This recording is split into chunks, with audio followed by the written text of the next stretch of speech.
ने उसमें बहुत सारा सद्गुण, बहुत सारा प्रेम समर्पण किया। इसलिए सुखदेव जी ने कहा, राजा परीक्षित, अगर सुनीति के जैसी माता होती है तो उसके आंगन में खेलने वाला पुत्र तो ध्रुव के जैसा ही होता है।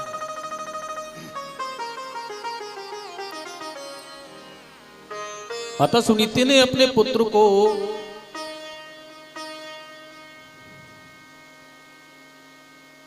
माता के विचारों से अलग रखा है। भक्ति का प्रभाव, कर्म की पूजा, इस कारण से उन्हें ध्रुवलोक मिला और वो अपने ध्रुवलोक के लिए प्रस्थान करके चले गए। जिन्होंने मृत्यु को सीढ़ी बनाया और विमान में बैठे। आगे महाराज आदरणीय सुखदेव जी वर्णन करते हैं, इस ध्रुव जी के वंश में ही आगे बैन नाम के राजा हुए हैं। ये अंग के पुत्र हैं बैन। इनके पिता बड़े सादा प्रवक्त और सीधे सरल स्वभाव के थे बेचारे, लेकिन ये अंग जो हुए हैं, ये बैन जो हुए हैं, ये बहुत बड़े अत्याचारी राजा इस वंश में हो गए। महात्मा साधुओं को सताना, ब्राह्मणों को बुरा बड़ा कहना, संतों को गलत वाक्यों का प्रयोग करना। जब प्रजा दुखी होने लगी तो साधुओं ने देखा कि प्रजा परेशान है और हमारा यह धर्म बनता है, राजा गलत मार्ग पर चल रहा है तो उसे समझा दिया जाए। धर्म अधिकारियों का काम है समझाना। इसलिए संतों ने विचार किया, यह हमारे जो राजा हैं, इनका जो शासन है यह ठीक नहीं चल रहा है। इसलिए उन्हें समझा करके देखें कि अगर उनके दिमाग में आ जाए, वो समझदारी का काम करें तो बढ़िया है। क्योंकि राजा अच्छा कार्य करता है तो प्रजा अच्छे भाव में रहती है, प्रजा प्रसन्न रहती है। लेकिन आज ये सभी लोग, साधु लोग, अपने समाज को लेकर के ये बैन को समझाने के लिए आए, लेकिन समझाने का प्रयास किया है आज बैन ने। लेकिन वही बैन ने आज उन्हीं महात्माओं को, साधुओं को फटकार दिया है। अरे ओ मूर्खो, तुम मेरे राज्य में रहते हो और मेरे ही राज्य में रह करके मेरी ही रोटी खाते हो, मेरा ही अन्न खाते हो, मेरा ही भोजन करते हो और मुझे उपदेश देने आए हो।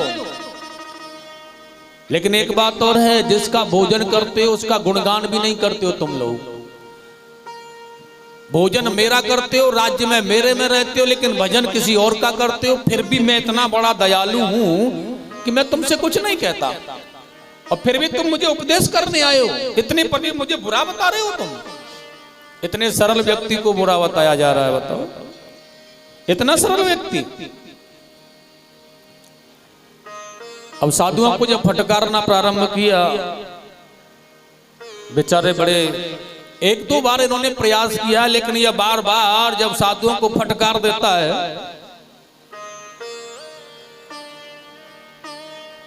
तो इन्हीं ऋषियों को आज क्रोध आ गया।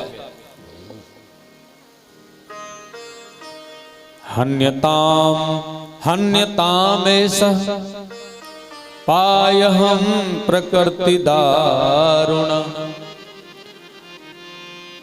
स्वामी सुखदेव जी कह रहे हैं, आज संतों ने उसे श्राप दे करके मार डाला, तुम्हारी मृत्यु हो जाए। ऐसा राजा किस काम का, जो साधुओं को बुरा भला कहे, प्रजा का धन हड़प लेता है, प्रजा की को नाना प्रकार से दोष अवगुण उसमें निकालता है और प्रजा के धन का हरण करके उन्हें परेशान करता है, दंड देता है। यह राजा के कर्म नहीं। लेकिन जब महात्माओं के श्राप के कारण बैन की मृत्यु हो गई तो उनकी माता का नाम था सुनीता। और देखिए, उसने अपने ये पुत्र के मोह के कारण उससे जो शरीर था, मृतक शरीर था, उसे छिपा लिया और एक बहुत सुंदर दिव्य औषधियों में, पितरों के भाव में एक नाव बना करके उसमें रख लिया गया। लेकिन अब राजा न होने के कारण प्रजा बड़ी दुखी होने लगी। अभी तक तो भय था राजा का, लेकिन भय निकल गया तो चोर उचक्के डाकू जो थे वह बढ़ने लगे। नगर में कहीं भी कहीं से किसी को भी लूट ले जाते हैं, अत्याचार करते हैं, पाप करते हैं, निडर हैं, कोई भी कुछ भी करता है, कोई भी अनुशासन नहीं है राजा के न होने पर। आज वही संतों को दया आई है सज्जनों कि प्रजा और बहुत दुखी हो गई है, इसलिए क्या करना चाहिए। आज वही ब्राह्मणों ने आज बैन की शरीर को निकलवा करके उसकी जंगा का मंथन किया है। लेकिन इस जंगा के मंथन करने से काले रंग का निषाद पैदा हुआ है, जो छोटा बौने टाइप में था, और वह भजन करने जंगल में चला गया। लेकिन उसके बाद में आज बैन की दाहिनी भुजा का मंथन किया है, पृथु महाराज को उत्पन्न किया है। यह भगवान के अंशावतार है पृथु जी। और देखिए बाही भुजा का मंथन किया, अर्ची नामक एक दिव्य कन्या को उत्पन्न किया है। ऋषियों ने महाराज पृथु का राज्याभिषेक किया सिंहासन पर। सारे देवता लोगों ने आकर के भगवान का अंशावतार हैं, इसलिए बहुत अच्छी तरह से यहाँ पर इस समागम को बनाया, बहुत अच्छी पूजन आदि कार्य किए। माता लक्ष्मी ने इन्हें बहुत सारी संप्रदा प्रदान की, भगवान विष्णु ने इन्हें चक्र प्रदान किया है। नाना प्रकार से भांति भांति से देवता लोगों ने इनके राज्य अभिषेक में बहुत सारी संपत्तियां अपने अस्त्र शस्त्र आदि प्रदान किए। लेकिन सभी कार्य संपन्न होने के बाद में आज पृथु जी महाराज देख रहे हैं अपनी प्रजा को।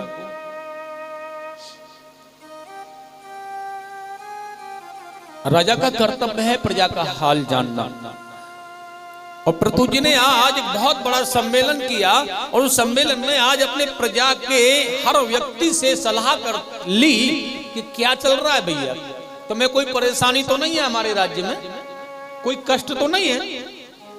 लेकिन आज प्रजा के वही लोग कहते हैं महाराज क्या करें, आप परेशानी की बात करते हो, आपके राज्य में तो ये प्रजा भूखों मर रही है। राजा पृथु को बड़ी चिंता लगी है, मेरे राज्य में और ये प्रजा भूखों मर रही है, ऐसे कैसे हो सकता है। अभी वही प्रजाजनों से प्रश्न कर रहे हैं कि ऐसा हो कैसे सकता है, क्या कारण है प्रजा के भूखा मरने का। तो आज वही प्रजाजनों ने कहा है महाराज आपके राज्य की जो पृथ्वी है ना, यह हमें धन धान्य अन्न प्रदान नहीं कराती है। पृथु जी महाराज को आज क्रोध आ गया है, मेरी प्रजा को दुखी करने वाली कोई और नहीं यह पृथ्वी है, यह मेरी प्रजा को अन्न धन धान्य पैदा नहीं कराती है। इसलिए उन्होंने आज धनुष को उठाया, बाण का संधान किया, यह मेरी शत्रु है, आज पृथ्वी का मैं वध कर डालूंगा। और पृथु महाराज ने जब क्रोध किया, स्वामी सुखदेव जी कह रहे हैं वही माता पृथ्वी गाय का भेष धारण करके उनके पास में समक्ष में खड़ी हो गई है। हे राजन, आप राजाओं की शिरोमणि हैं और भक्त शिरोमणि हैं आप, वैसे तो एक मनुष्य को भी नारी पर प्रहार करने का अधिकार नहीं, लेकिन उनमें भी आप तो राजा हैं और राजाओं में महाराज हैं। भगवान आप ये अपराध कैसे कर सकते हैं, राजा होकर के महाराज होकर के कि मैं एक अबला नारी हूं और आप मुझ पर प्रहार कर रहे हैं, ये कहां का न्याय है, कहां का धर्म है, आप मुझे बताओ। लेकिन वही सज्जनों आज पृथु जी ने बहुत अच्छी सोच, बहुत अच्छा भाव दर्शाया यहाँ। देवी मैं आपकी सराहना करता हूं और मैं भली भांति यह जानना चाहता हूं कि आप मेरी शत्रु हो, क्योंकि मैं आपको बता देना चाहता हूं तुमने मेरी प्रजा को अन्न धन धान्य नहीं दिया है, मेरी प्रजा भूखों मर रही है। और राजा का सबसे बड़ा और सबसे पहला कार्य होता है प्रजा की सेवा करना। जिस राजा के राज्य में प्रजा परेशान है, प्रजा दुखी होती है, वह राजा नरक का गामी होता है। इसलिए जो प्रजा का शत्रु है वह राजा का शत्रु होता है, और राजा को शत्रु का वध करने में पाप नहीं लगता है। इसलिए मैं तुम्हारा, तुम मेरी शत्रु हो, मैं तुम्हारा वध करूंगा। लेकिन माता गाय कहने लगी ऐसा कैसे कर सकते हैं आप?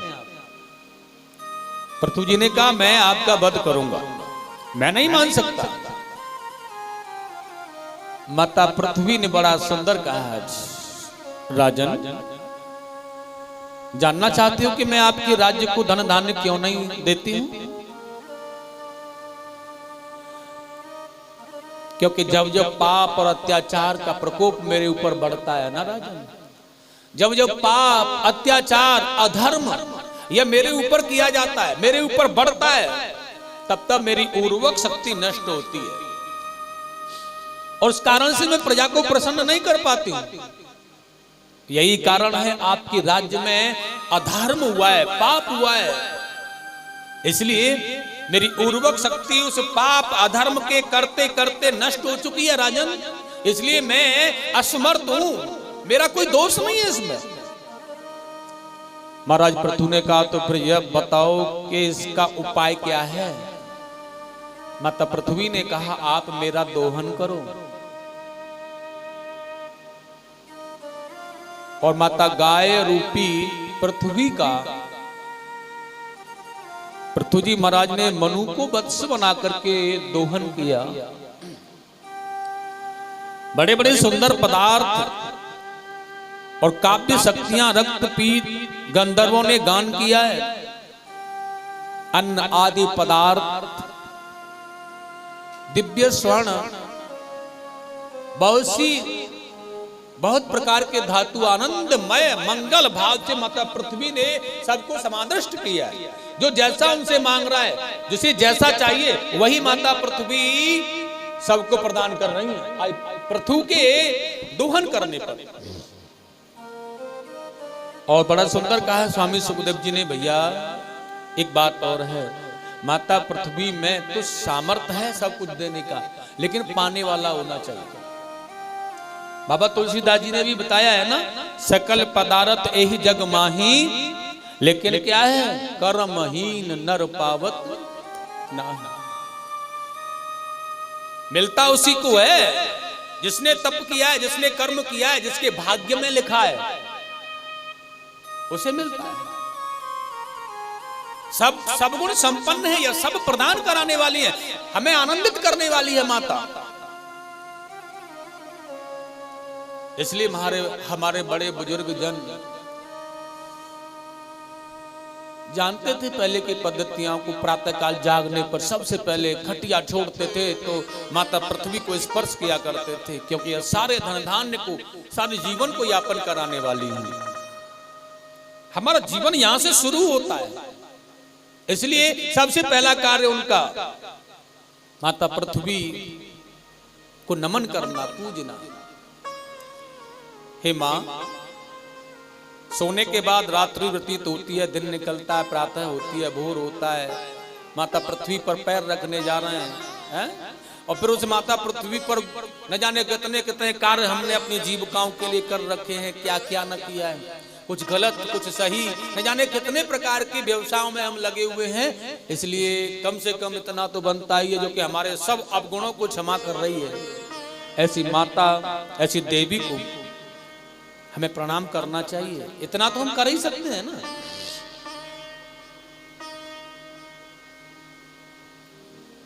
प्रजा बड़ी प्रसन्न हुई है आज। सोना चांदी लोहा पत्थर सारी धातुएं, सारी वस्तुएं जब निकली तो सारी प्रजा बड़े आनंद में नाचने लगी।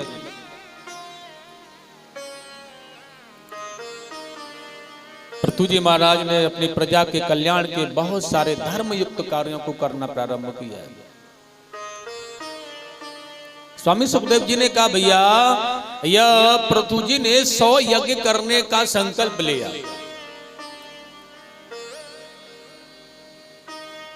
देवराज इंद्र ने इनके अश्व को चुराना प्रारंभ कर दिया। सुखदेव जी महाराज ने कहा, इनके पुत्र ने उस यज्ञ पशु को लेकर के आना, फिर चुरा ले जाना। ये इंद्र बड़ा विघ्न डाल रहा है इनके यज्ञों में। 99 यज्ञों को इन्होंने पूर्ण कर लिया। अब इनके मन में एक भाव आया है, मेरे इस यज्ञों को करने से किसी को कष्ट हो रहा है, तो फिर मेरे यज्ञ करने का मतलब क्या है। और देखिएगा इतनी सरल भावना, इन्होंने 100वां यज्ञ 99 यज्ञ करने के बाद 100वां यज्ञ करने में सामर्थ्य होने के बाद भी आज बंद कर दिया। मैं किसी को कष्ट नहीं देना चाहता, लेकिन वही सर्वेश्वर भगवान नारायण प्रकट होकर के आ गए, भैया 100वां यज्ञ प्राप्त होने के बाद में जो जिस सर्वेश्वर को तुझे याद करना था, प्राप्त करना था, वह 99 के बाद ही मिल गया है। मैं तेरी भक्ति से, तेरे कर्म से, तेरी पूजा से बहुत प्रसन्न हूं। इसलिए हे राजन, जो भी आप मांगना चाहते हैं मुझसे मांग लो। क्या दूं मैं आपको? इंद्र का, देवेंद्र का ऐश्वर्य प्रदान करूं, आपको सदा सदा के लिए इंद्र बना दूं, या आपको सदा सदा के लिए ब्रह्मा बनाऊं? मुझे बताओ, मैं आपको क्या प्रदान करूं?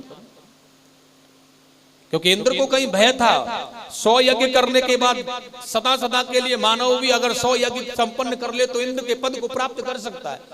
और वो भय होने के कारण कि कहीं मेरा यह राज्य न छिन जाए, मेरा यह जो सिंहासन है यह चला न जाए, यह बड़ा कष्टमय होता है, बड़ी चिंता है देवताओं को भी। बताओ, पृथु जी महाराज ने एक ही कार्य कहा, एक ही भाव, प्रभु जी मुझे न तो आपका बैकुंठ चाहिए और ना ही मुझे देवेंद्र का इंद्र चाहिए, इंद्र का वो लोक चाहिए, और ना सिंहासन चाहिए, ना मुझे स्वर्ग चाहिए, ना मुझे ब्रह्मांड चाहिए। मैं तो केवल एक वरदान आपसे मांगना चाहता हूं। बस अगर आप मुझे देना चाहते हैं ना, तो आपके जो भक्त जहां पर हरि स्मरण, हरि चर्चा करते हैं, आपकी सुंदर सुंदर कथा जहां होती हैं, आपके भक्त जिन कथाओं को अपने कर्ण इंद्रियों के द्वारा स्मरण करते हैं, हृदय में उतारते हैं ना भगवान, मैं उन प्यारे प्यारे मधुर कथाओं को दूर दूर से हजारों कानों के द्वारा श्रवण करता रहा। भगवान ने प्रसन्न होकर के पृथु जी को 10,000 कानों को प्रदान किया है। 10,000 कानों के सुनने की स्मृति तुम्हारे अंदर है, और आप इस प्रकार से सत्संग रूपी ज्ञान की गंगा को, अमृतमय गंगा को श्रवण करते रहोगे। जहां सत्संग, जहां ज्ञान, जहां भक्ति रूपी कथा होगी, जहां सत्संग होगा, जहां पर भी आपके गुणानुवाद की चर्चा होगी, वह तुम्हें मिलती रहेगी। ऐसे महान 99 यज्ञ पूर्ण करने के बाद भी ऐसे महारथी, महान सम्राट पृथु जी महाराज ने अपनी प्रजा का इस भांति पालन किया, और भगवान से वरदान भी मांगा। तो क्या मांगा? आपकी भक्ति, आपका स्नेह, और आपकी भक्ति, आपका स्नेह मुझे मिलता रहे बस, और दुनिया में मुझे क्या चाहिए? ध्यान रखना, यह सर्वोत्तम है। परमात्मा सब जानते हैं। भगवान के पास में जाकर के बहुत देर तक खड़े होकर के और साष्टांग प्रणाम कर लो, या फिर कुछ भी कहते रहो, कितने भी देर तक खड़े रहो, लेकिन वह जानते हैं तुम्हारी जो मिन्नत है, इसलिए आराधना करनी है तो केवल निर्मल करनी है, उसमें कपट नहीं होना चाहिए।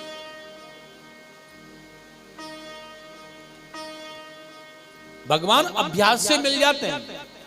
मंदिर जाने का अभ्यास करो भैया, कोई बात नहीं। मंदिर में जाकर के सेवा करने का अभ्यास करो, बड़ी अच्छी बात है। हमें अभ्यास करना चाहिए अच्छी संगति का। आपने कहा महाराज मंदिर में कैसे जाएं? मंदिर जाने का अभ्यास ही नहीं है, तो अभ्यास क्या है? दरवाजे पर बैठ करके हमें अभ्यास है अपनी जीभ जो कट कट करती रहती है ना, इसे चलाने का।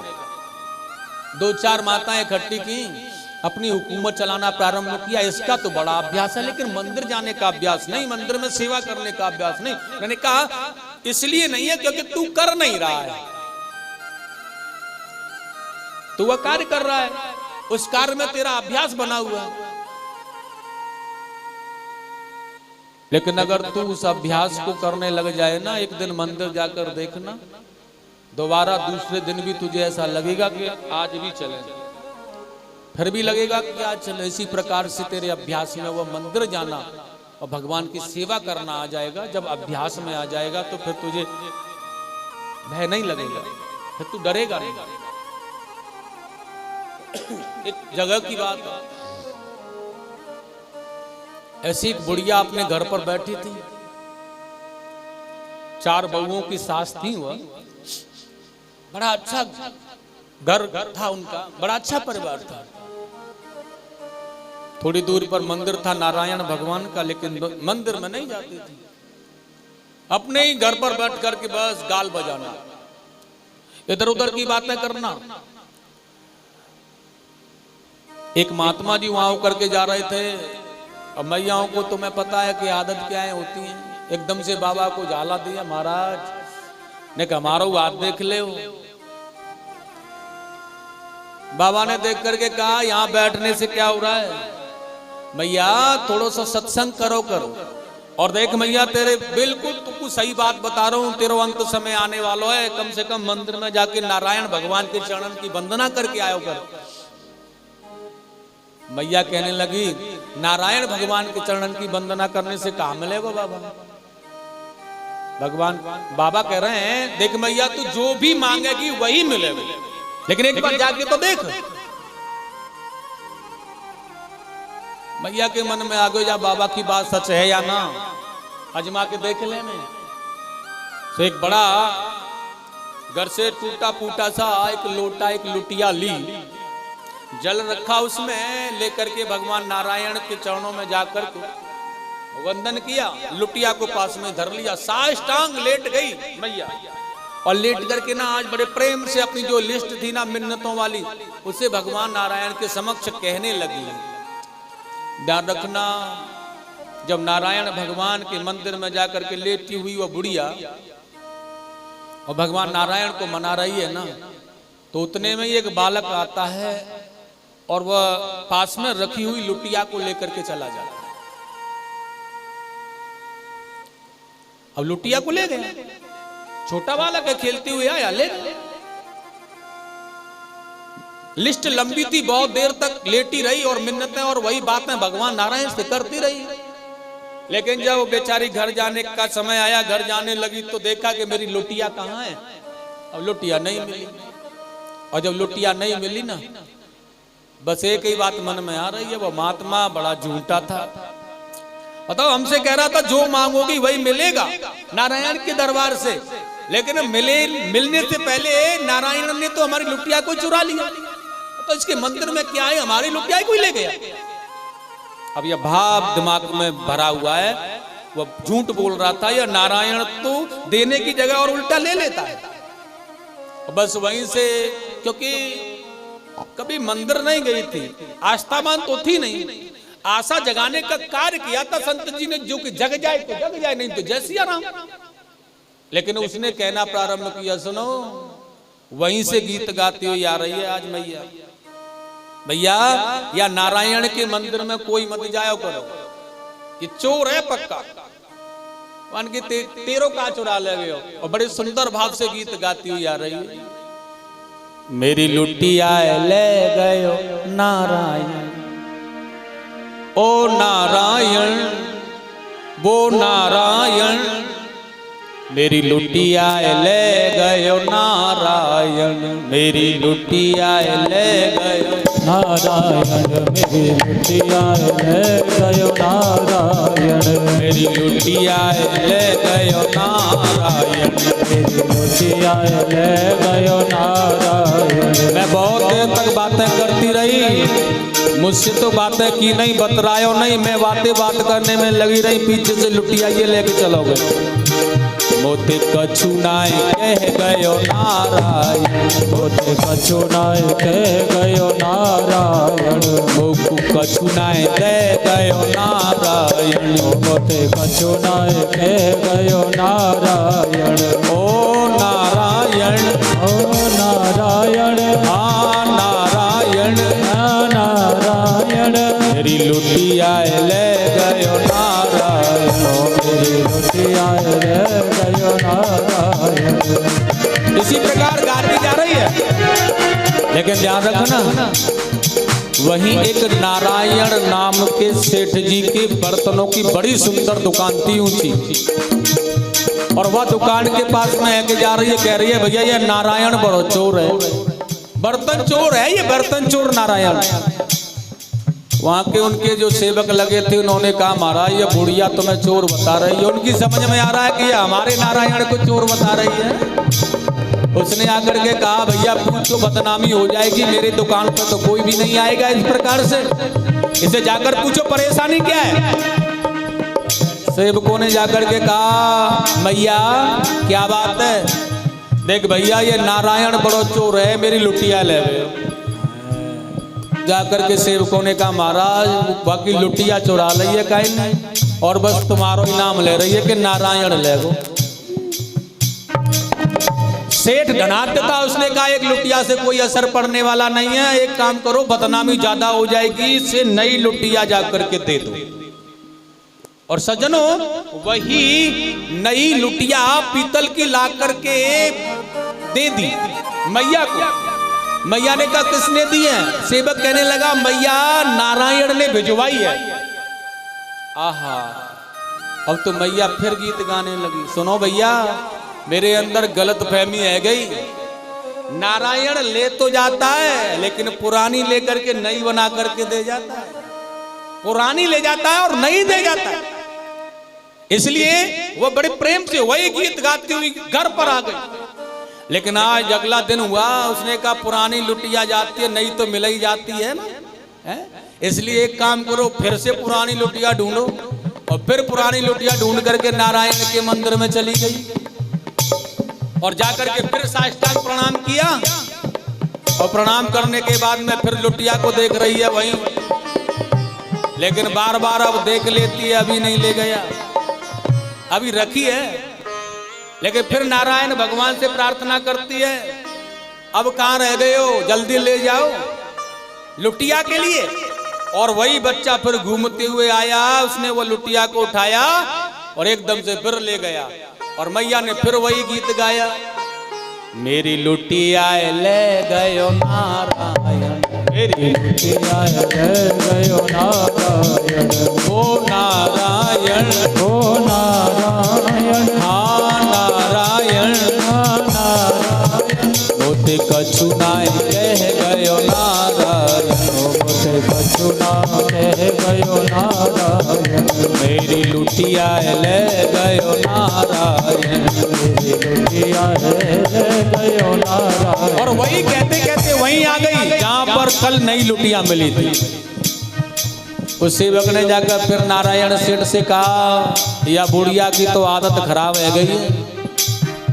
लेकिन नारायण सेठ ने कहा फर्क कोई नहीं पड़ेगा, इसे एक और नई लुटिया दे दो। दूसरी नई लुटिया ला करके दे दी और फिर कहा मैया ये नारायण ने भिजवाई है। और देखिएगा आज फिर नई लुटिया लेकर के भैया वह नारायण पुरानी ले जाता है, नई दे जाता है, उसकी कोई गलती नहीं है और घर पर आ जाती है मैया। और इसी प्रकार से रोजाना आना जाना मैया का लगा रहा। घर पर पुराने बर्तन थे सबको नया बना दिया, सब नए नए बर्तन देख रही है मैया, नारायण ने आनंदमय कर दिया। लेकिन आज नए बर्तन रह गए जो पुराने नहीं है ना, तो फिर उस नए बर्तनों को ले जाने का उस बुढ़िया का मन नहीं हो रहा है। लेकिन ध्यान रखना उस लुटिया को लाने ले जाने और नया करने के चक्कर में आज बर्तन न मिला पुराना, लेकिन मंदिर जाने की लगन लग गई। और देखिएगा आस्था जग गई उसके अंदर कि अब मंदिर जाने में देर नहीं है, वहां जाए बगैर नहीं रहा जाएगा, नारायण का दर्शन तो करने जाना है। तो भाव कुभाव अनक आलसहु और नाम जपत मंगल दिस। कैसे भी लुटिया को नया बनाने के लिए या फिर उल्टा सूदा कैसे भी या फिर कुछ मांगने के लिए कुछ भी करो, लेकिन भगवान की प्रार्थना भगवान का नाम जपते रहो, जैसे तुम्हारा कल्याण होगा। बोले गोविंद भगवान की। जोर से बोलो जयकार, प्रेम से बोलेंगे एक बार राधे राधे राधे, वृंदावन बिहारी लाल की जय। इसलिए भाव बनाना है, जब तक भाव नहीं बनेगा दुनिया में कहीं भी चले जाना सौदा नहीं मिल सकता है। कहीं भी भगवान से पाने की तो बात दूर कर दो, दुनिया में किसी के पास भी जाकर देख लेना अगर भाव नहीं बनेगा तो सौदा मिल नहीं सकता। कहीं भी जाना, किसी के पास में भी जाकर के देख लेना और कुछ भी प्राप्त करने की कोशिश करना, अगर जब तक भाव नहीं बनेगा सौदा मिलने वाला नहीं है। परमात्मा तो बहुत दूर है, जगत की बात कर रहा हूं। इसलिए भाव बनाने में सरलता होनी चाहिए। और जब आप भाव बनाना प्रारंभ कर देंगे, भाव को बनाने लगेंगे ना, तो सरलता तुम्हारे अंदर आ जाएगी। किसी व्यक्ति का सामान 50 रुपए किलो बिक रहा है, आपने जाकर के 25 रुपए लगाए ना, तो यह सरलता नहीं है, यह कटुता है, यह मधुरता नहीं है। अगर आप जाकर के उसे प्रेम से कह रहे हैं भैया 50 रुपए किलो का तेरा सामान है, यह तो बड़ी अच्छी बात है, हम जानते हैं, लेकिन आज समस्या है 48 रुपए ही पास में और सामान खरीदना है। अगर भाई तेरे मन में हो तो देख सौदा कर ले, तो शायद उसे भी लग जाए कि आज नहीं तो कल देगा यही, इसे 48 में ही आज दे देता हूं। भाव की बात है, इसलिए 48 में मिल जाएगा। इसलिए सरलता होनी चाहिए, मधुरता होनी चाहिए। और जब तक मधुरता नहीं होगी, सरलता नहीं होगी, तब तक तुम्हारे लिए कोई तरल नहीं बन सकता, तब तक तुम्हारे लिए कोई सरल नहीं बन सकता। इसी प्रकार भाव से जगाने का प्रयास करो, भक्ति जाग जाएगी, परमात्मा जाग जाएगा। ध्यान रखना है, पत्थर की बनी मूर्ति भी जाग करके अश्रु बहाने लगेगी। भाव की जरूरत है, भाव बनाना। और ठाकुर जी ने तो बड़े प्रेम से कहा है, भाव का भूखा हूं मैं, भाव मेरा सार है, जिसने बजा है भाव से उसका बेड़ा पार है। जब कर तो देखो,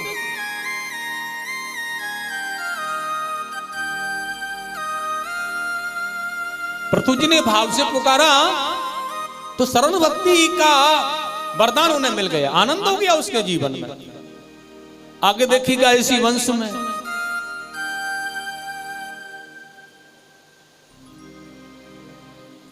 मनु जी महाराज के ये दूसरे पुत्र हुए ना, जिनका नाम था प्रियव्रत। सुखदेव जी स्वामी ने कहा प्रियव्रत नारद जी के उपदेशों को पाकर के तपस्या करने के लिए चले गए थे राजा। अच्छा एक बात और, आप जैसे डॉक्टर के पास में जाओगे दवा वैसी ही मिलेगी, अब बाबा के पास में जाओगे तो बाबा अपनी बात करेगा, झाड़ फूक वाले के पास में जाओगे तो वह झाड़ फूक लगाएगा, दवा गोलियों वाले के पास जाओगे तो वो दवा गोली देगा। प्रियव्रत जी महाराज ने एक बार नारद जी से भेंट की और नारद जी से पूछा एक बात बताओ कि जीवन में हमें क्या करना है। और नारद बाबा रहे फक्कड़दास, उन्होंने कहा भैया जैसा हमारा जीवन है ऐसा ही इनको करना चाहिए, इसलिए भैया सुनो ये भजन से बड़ा कुछ नहीं है, इसलिए तुम भजन करने चले जाओ। इसलिए प्रियव्रत जी भजन करने में लग गए। ब्रह्मा जी ने देखा या नारद ने तो काम ही खराब कर दिया हमारा। क्यों? क्योंकि सृष्टि करने के लिए ब्रह्मा जी आगे बढ़ाने के लिए प्रेरणा दे रहे हैं ना, सृष्टि आगे बढ़े। तो ब्रह्मा जी ने जाकर के आज प्रियव्रत को समझाना प्रारंभ किया, भैया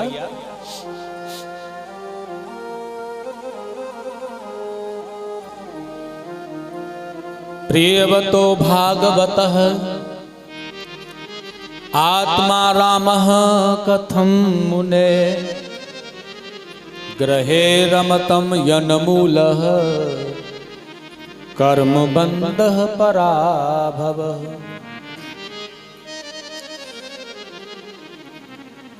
ब्रह्मा जी ने प्रियव्रत से जाकर के कहा ये जो तुम भजन कर रहे हो ना, यह जब तक करने में कोई आनंद नहीं है जब तक कि मन के अंदर के कामाद शत्रुओं पर तुम विजय प्राप्त न कर लो।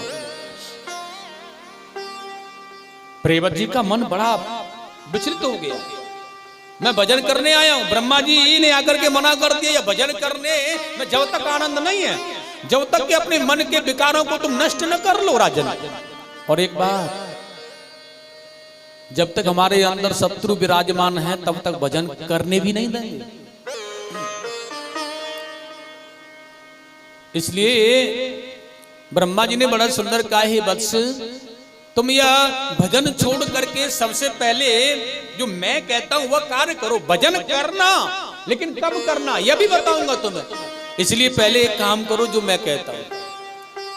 प्रियव्रत जी ने कहा क्या करना है? मैंने कहा सबसे पहले गृहस्थ आश्रम में प्रवेश करो और अपने उस गृहस्थ आश्रम में प्रवेश करके अपने कर्म के द्वारा सृष्टि का वर्णन करो, सृष्टि को आगे बढ़ाओ। गृहस्थ को पूजा समझो, गृहस्थ को सत्संग समझो, ज्ञान समझो, भक्ति समझो, वैराग्य समझो। और उसके बाद में जब पुत्र आदि संतान के पवित्र सुख से संपन्न हो जाओ तो फिर उसी गृहस्थ रूपी परिवार में रह करके अपने कामाद शत्रुओं पर विजय प्राप्त करना प्रारंभ कर दो। बाहर नहीं जाना है। अच्छा, शत्रुओं पर विजय प्राप्त करनी है तो घर में रह करके करनी है। मतलब जो शत्रु हैं उनके बीच में रह करके विजय प्राप्त करो, और पीछे जाकर के शत्रु खड़ा है दूसरी बगल में, और पीछे जाकर के आप कह रहे हो कि हाँ क्या कर लेगा हमारा। सामने हो तब कह के देखो तो पता चले। शत्रु सामने होना चाहिए ना विजय को प्राप्त करने में, तब आनंद। पीछे तो कोई भी कुछ कह देगा। जंगल में चले जाओ और कहो कि हम कामाद शत्रुओं से परे हैं, तो कैसे मान लिया जाए? क्योंकि मन बड़ा चंचल है, कभी भी बिगड़ सकता है। हमारी तो क्या चल रही है, नारद जैसे मुनि या विश्वामित्र जैसे महामुनि कामनी के चक्कर में फंस गए महाराज। इसलिए क्या करना है, शत्रुओं के बीच में रह करके विजय को प्राप्त करना है। इसलिए अपने घर पर रह करके अपने कामाद शत्रुओं पर विजय प्राप्त करो। और जब हम अपने घर में रह करके भैया अपने कामाद शत्रुओं पर विजय प्राप्त कर लेते हैं ना, धीरे धीरे, एक साथ नहीं, एक एक करके अपने जीवन के उन शत्रुओं का वध करना प्रारंभ कर दो आप। और धीरे धीरे अपने कामाद शत्रुओं पर विजय प्राप्त करते करते करते करते वर्षों लग जाए, उसके बाद जितेंद्रिय बन जाओ। फिर कामादीय शत्रु तुम्हें परेशान नहीं करेंगे। और जब तुम जितेंद्रिय बन करके योग में लग जाओगे तो भैया फिर घर छोड़कर जाने की आवश्यकता भी नहीं है। तुम्हारा यह घर ही हरिद्वार हो जाएगा। क्योंकि योगी के लिए ध्यान रखना है, अगर जो योगी है वह घर पर भी अगर तपस्या कर रहा है ना, अपने घर पर रह करके भी भगवान का भजन कर रहा है, तपस्या कर रहा है, तो कोई डर नहीं है। लेकिन जो भोगी है और वह कंदराओं में जाकर के बैठा और भजन कर रहा है, तो उसके लिए वहां भी भय है। इसलिए योग करना है तो अपने कामाद शत्रुओं पर विजय प्राप्त करने के बाद। बाणी सुनी बिरंच की बोले राजकुमार, जो प्रभु आज्ञा आपकी। सत्य कह रहे हैं आप, मैं ऐसा ही करूंगा, क्यों न हो स्वीकार। एक बात और है, ब्रह्मा जी ने गृहस्थ आश्रम में आने के लिए, गृहस्थ में प्रवेश करने के लिए, गृहस्थ में संसार को बढ़ाने के लिए कहा जरूर है, लेकिन एक बात और कही है उन्होंने, इसी में पड़े रहना ही गृहस्थ। यह भी नहीं है कि पड़े ही रहो भैया, अपने कामाद शत्रुओं पर विजय प्राप्त करके अपने मन को, अपनी इंद्रियों को परमात्मा में भी लगाओ। समय पाते जैसे ही समय मिल रहा है तुरंत ही कामाद जितेंद्रिय बन करके, वैराग्य लेकर के भगवान के चरणों में वंदन करना प्रारंभ करो। विषयों से परे हो जाओ। ऐसा नहीं कि लगे ही रहे विषयों में, या विषयों में लगना मनुष्य का कार्य नहीं है। विषयों से वैराग्य लेना मानव का जीवन है। और हम इसीलिए आए हैं कि हम सब कुछ करने में सामर्थ्यवान हैं, इसलिए हमें वो करना चाहिए जिसमें हम सामर्थ्यवान हैं। अन्यथा जीवन को बिगड़ने में देर नहीं है। हम इतनी मेहनत के बाद में यह मनुष्य जीवन प्राप्त करके आए जिसे कहा नहीं जा सकता महाराज। कड़ी मेहनत, कड़ी परीक्षा, कड़ी बहुत कठिन परिश्रम के द्वारा यह मानव जीवन मिला है। इसलिए ज्यादा से ज्यादा करो, किसी का भला हो सके अपने द्वारा।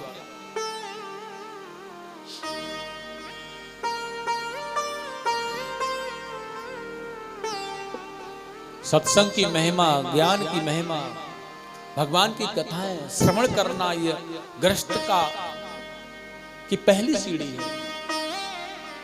और किसी ने बड़ा सुंदर कहा है महाराज, संतन के संग लाग रे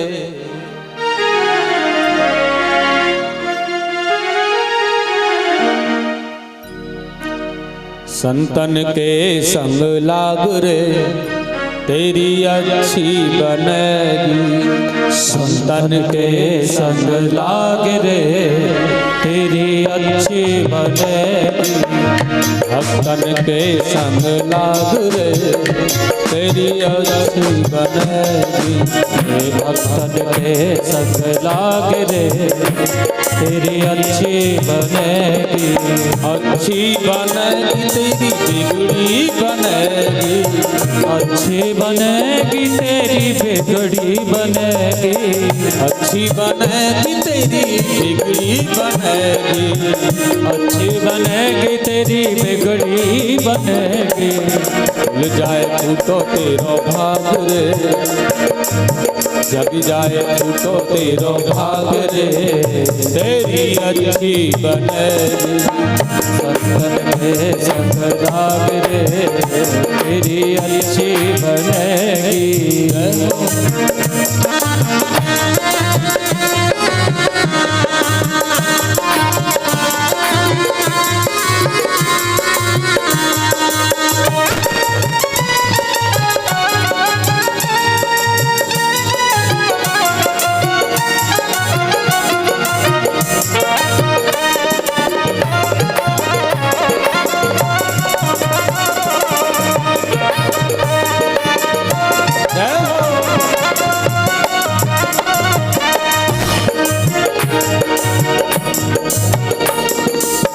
संतन संग कर पुण्य कमाई।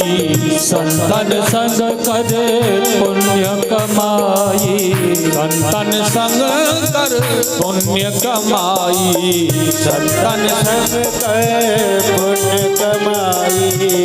राम चरण अनुराग रे तेरी अच्छी बनेगी। संतन के संग लाग रे तेरी अच्छी बनेगी। संतन के संग लाग रे तेरी अच्छी बनेगी। संतन के संग लाग रे तेरी अच्छी बनेगी।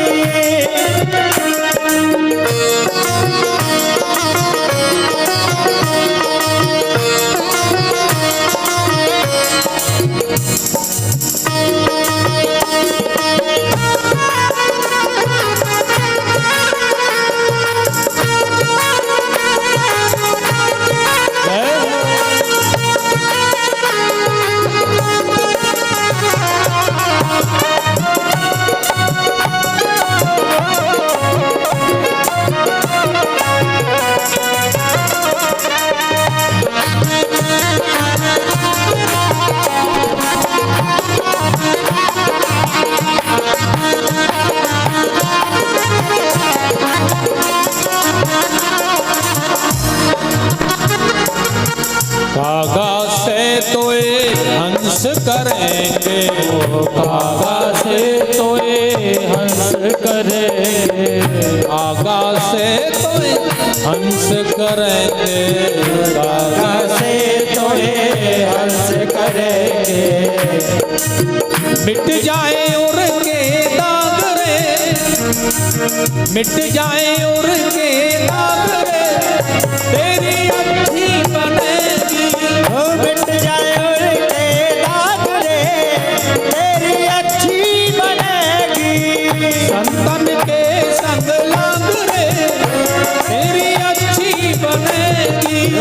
संतन के संग लाग रे तेरी अच्छी बनेगी। जय जय।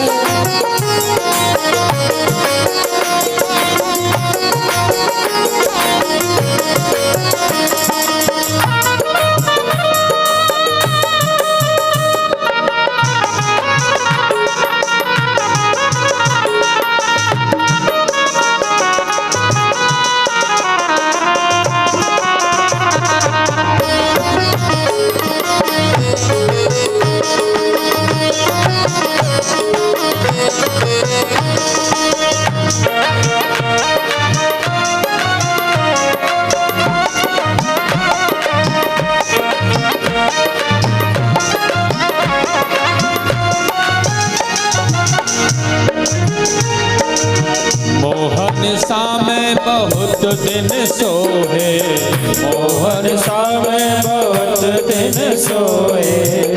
मोहन सामे बहुत दिन सोए। मोहन सामे बहुत दिन सोए। जाग सके तो अब जाग रे, हाँ जाग सके तो अब जाग रे, तेरी अच्छी बनेगी। जाग सके तो अब जाग रे, तेरी अच्छी बनेगी। संतन के संग लाग रे, तेरी अच्छी बनेगी। संतन के संग लाग रे, तेरी अच्छी बनेगी।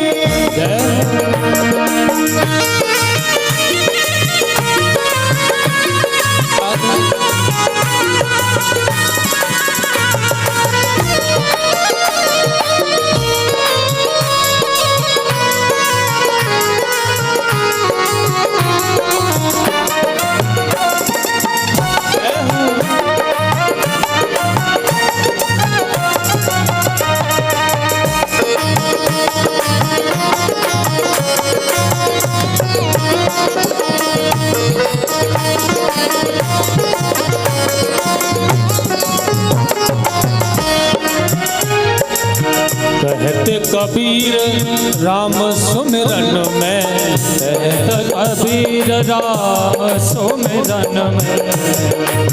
कहत कबीर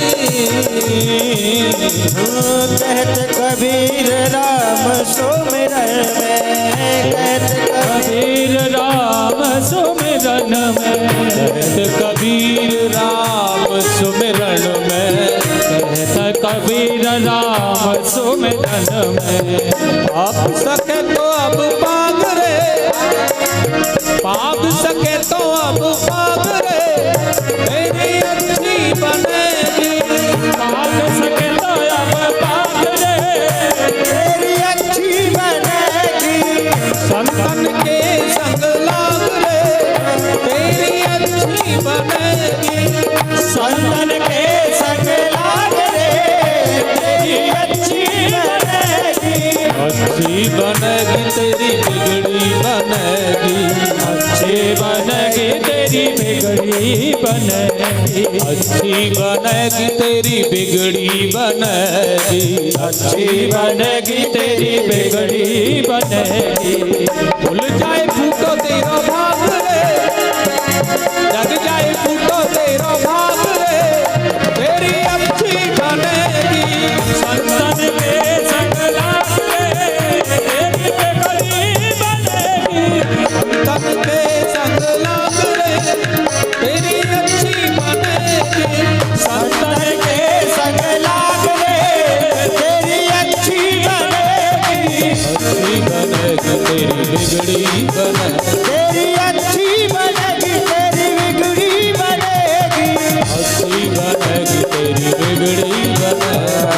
अच्छी बनेगी तेरी बिगड़ी बनेगी। तन के संग लाग रे, तेरी अच्छी बनेगी। संतन के संग लाग रे, बिगड़ी बनेगी।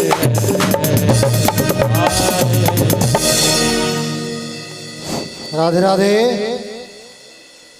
आज दान दाताओं के नाम इस प्रकार हैं। जयवीर सिंह गुड्डू 2100 रुपये भगवानी कथा में दान करते हैं, बहुत बहुत धन्यवाद। तालियों से स्वागत करते रहे सभी का। गुप्त दान 500 रुपये भगवानी कथा में दान करते हैं, बहुत बहुत धन्यवाद। सुविधा रामवीर सिंह कुंतल साहब 1100 रुपये भगवानी कथा में दान कर रहे हैं, बहुत बहुत धन्यवाद।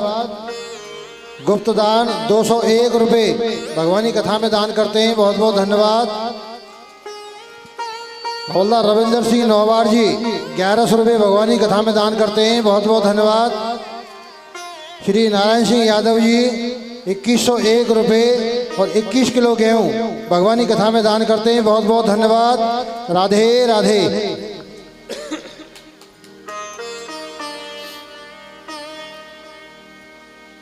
बोलना पड़ेगा राधे, जोर से बोलो।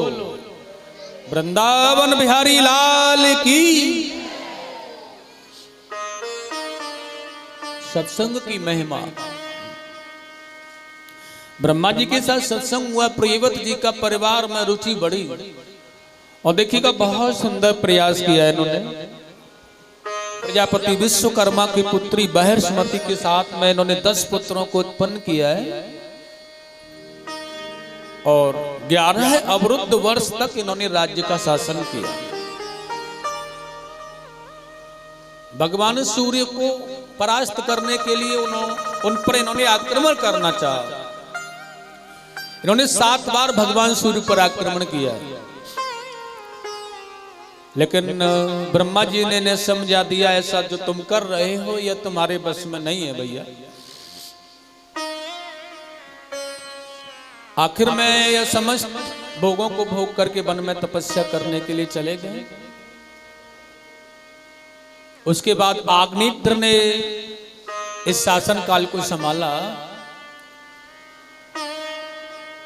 और उसके बाद में नाभि नाम के राजा हुए इस वंश में। उन्होंने मेरु देवी से ऋषभ देव जी को उत्पन्न किया है। यह भगवान का अवतार माना गया है ऋषभ देव जी को। प्रेम से बोलेंगे ऋषभ देव भगवान की। इनके 100 पुत्र हुए ऋषभ देव जी महाराज के। इन्होंने अंक अक्षर लिखना खाना पीना यहां से प्रारंभ किया है, समझदारी से क्या कैसे करना चाहिए। माता पृथ्वी के गड्ढे भरवाना, खेती कराना और बहुत अच्छी समझदारी से इन्होंने बहुत अच्छे अच्छे प्रयास किए प्रजा के लिए और बहुत धर्म की स्थापना की, अनेक प्रकार के यज्ञों को किया और बहुत अच्छी प्रकार से आज यह सर्वस्व इतनी बड़ी प्रजा के पालक, दुनिया के सम्राट बनने के बाद भी मैं इनके यहाँ की एक विशेष बात बता दूं। आज के समय का व्यक्ति अपने एक छोटे से परिवार को पालते समय कहता है कि समय नहीं मिलता बच्चों के लिए, लेकिन यह दुनिया के सम्राट थे। उसके बाद भी 1 घंटे का समय रात्रि में ये अपने बच्चों को दिया करते थे और बिठाल करके कुशल पूछते थे और उसी पल में भगवान श्री का हरि का कीर्तन किया करते थे। हरि कीर्तन रोजाना अपने परिवार के साथ बिठाल करके।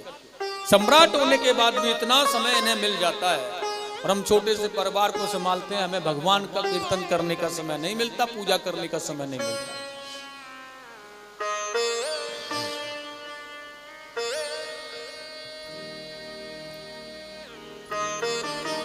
गोपियां इतना स्नेह करती हैं कृष्ण से, गोबर डालने के बाद भी, दधि मंथन करने के बाद भी, पंडगर से जल लाने के बाद भी, बहुत सारा इतना बड़ा परिवार उनके बाद भोजन इत्यादि से निवृत्त होने के बाद भी कृष्ण के लिए समय निकाल रही हैं कि वह गाय चराने के लिए कब जाएगा, कहां मिलेगा, कैसे आएगा, कब आएगा। एक स्मृति, एक प्रेम उनके अंदर इकट्ठा है। हम मंदिर तक जाने का साहस नहीं कर पाते हैं। मन में बड़ा भाव बना रहे हैं कि घर में ही मंदिर आ जाए तो ही अच्छा है, घर से जाना ना पड़े, मंदिर न जाना पड़े। हमारे पास इतना समय नहीं है, लेकिन क्यों, जबकि आज का जमाना इलेक्ट्रॉनिक हो गया है, बटन का काम रह गया केवल जीवन में और कुछ नहीं है। बस बटन दबाते रहो, सारे काम अपने आप होते रहे, लेकिन फिर भी समय नहीं है। उस जमाने में इतना समय निकालते थे वो लोग, इतना समय मैया निकालते थे।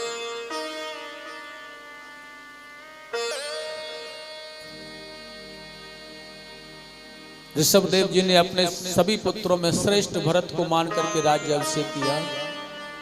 ये जंगल में भगवान का भजन करने के लिए चले गए। स्वामी सुखदेव जी ने कहा,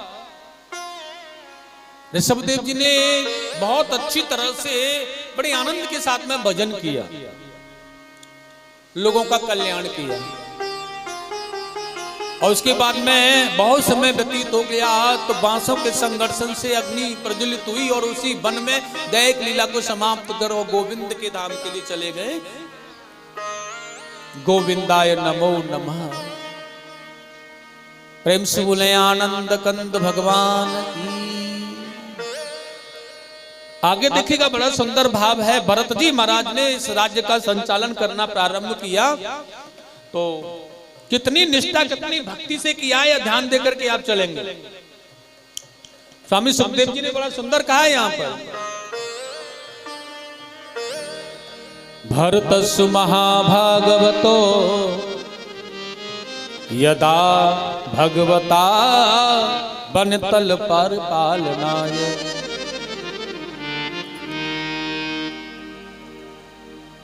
परिवार का जैसे पालन किया जाता है, भरत जी ने प्रजा का पालन वैसे ही किया।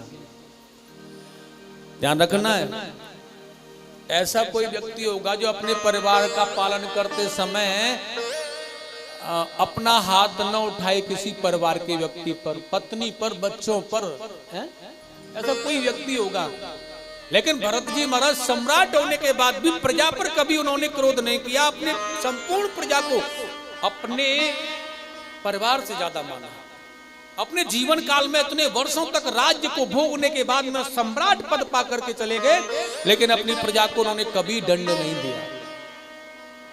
ऐसे भागवत रागी हैं श्री भरत जी महाराज, ऋषभदेव पुत्र भरत। और भैया भरत नाम के या राजा जो हुए हैं ना, इनकी तो भक्ति बड़ी श्रेष्ठ हुई है। चाहे तो वह कौशल्या नंदन भरत हैं, वह कैकेयी नंदन भरत अवध में, या फिर यह ऋषभदेव जी भरत।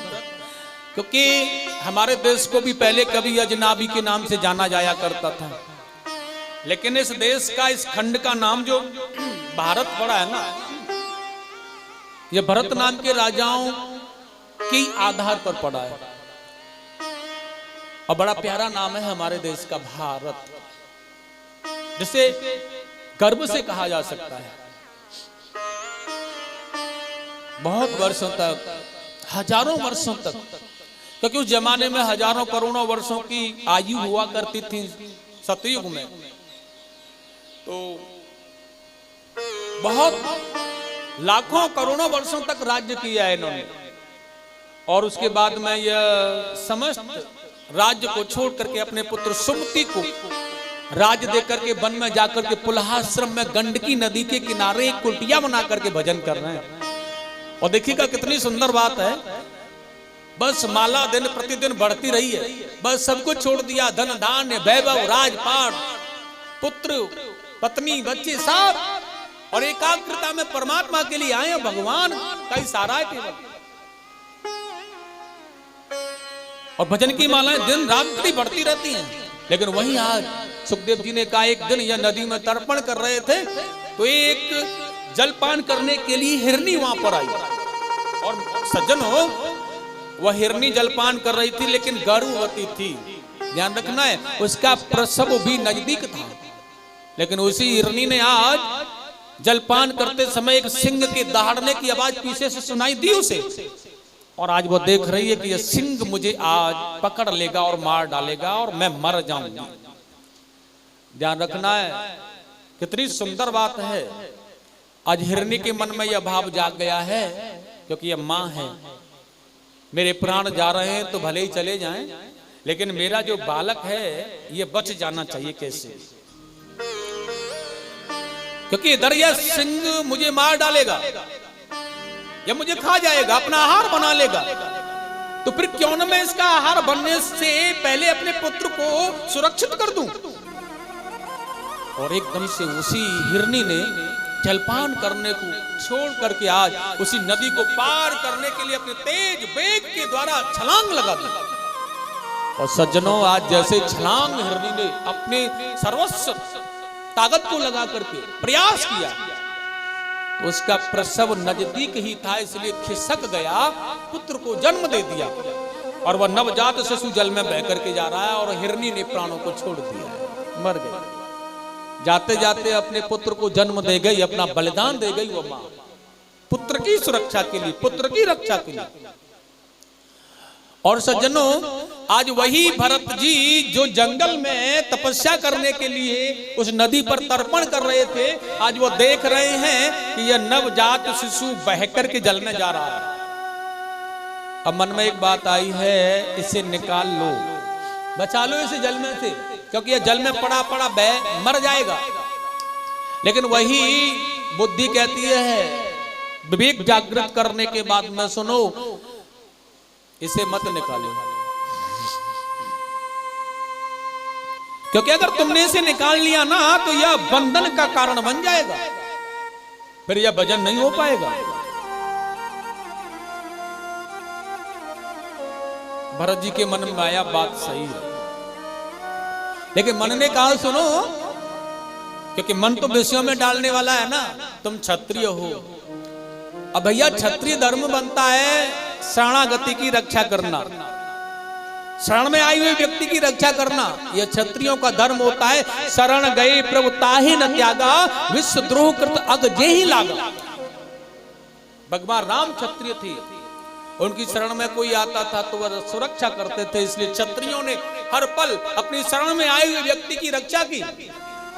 इसलिए तुम्हें भी रक्षा करनी चाहिए। और देखेगा वही मन का बुद्धि पर काबू पाना, और भरत जी महाराज का मन के बस में होकर के इस मृग शावक को बाहर निकाल लेना, निकाल लिया, उसे बचा लिया और लाकर के आश्रम पर ले गए हुआ। लेकिन एक बात है, आज बचा तो लिया, प्राणों की रक्षा तो कर ली, लेकिन आश्रम पर लाने के बाद में अब करें क्या? ये जीवित नहीं रहेगा, यहां भी मरेगा, नहीं तो फिर इसकी सेवा करनी पड़ेगी, इसे नहलाना धुलाना खिलाना पिलाना। और भरत जी ने मन बना लिया कि अब इसे बचा ही लिया है तो इसके प्राणों की रक्षा करो।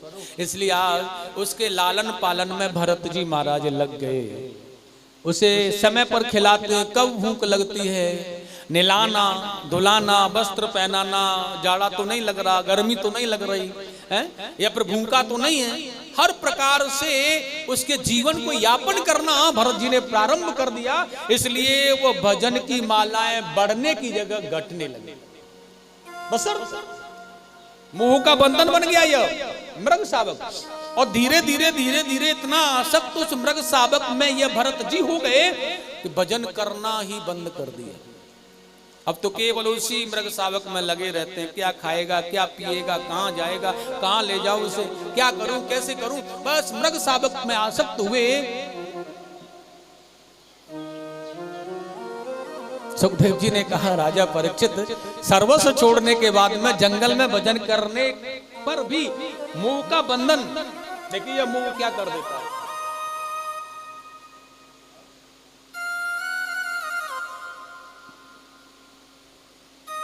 एक दिन उसी आश्रम पर बड़े बड़े बहुत मृग आ गए, बहुत बड़ा मृगों का टोल आया, ये जवान हो गया है, बड़ा हो गया ये। इसने देखा अपने जैसे लोग आए हैं, हमारे जैसे हैं, और यहाँ पर कोई अपने जैसा नहीं दिखता। वह समझ गया कि मेरा परिवार यह है, और भैया मुझे यहाँ नहीं अपने परिवार में, क्योंकि बरसों में खोया हुआ परिवार मेरा जब मिल गया है तो फिर मुझे अपने परिवार में चला जाना चाहिए, यहाँ नहीं रहना चाहिए। इसलिए उस आश्रम को छोड़ करके वह मृग उसी में मिल करके उस टोल में उसके पीछे पीछे चला गया। और साथियों, आज वही बेचारे यह भरत जी महाराज उस मृग शावक की याद कर रहे हैं, और उसकी याद करते करते करते करते क्यों चला गया, कहाँ चला गया, कैसे चला गया, क्या कर रहा होगा, क्या खा रहा होगा, क्या पी रहा होगा, कैसे रहेगा मेरे बगैर, है? आसक्ति इतनी बढ़ गई, इतना आसक्ति बढ़ गई कि ध्यान छूट गया, और भैया प्राण ही निकल गए। गोविंदाय नमो। अब भगवान कृष्ण गीता में अर्जुन से कह रहे हैं, हे अर्जुन, मुझे पाने के लिए केवल मेरा स्मरण मात्र काफी। आवाज बढ़ा देना माइक की, तो बॉक्सन की बढ़ा दो।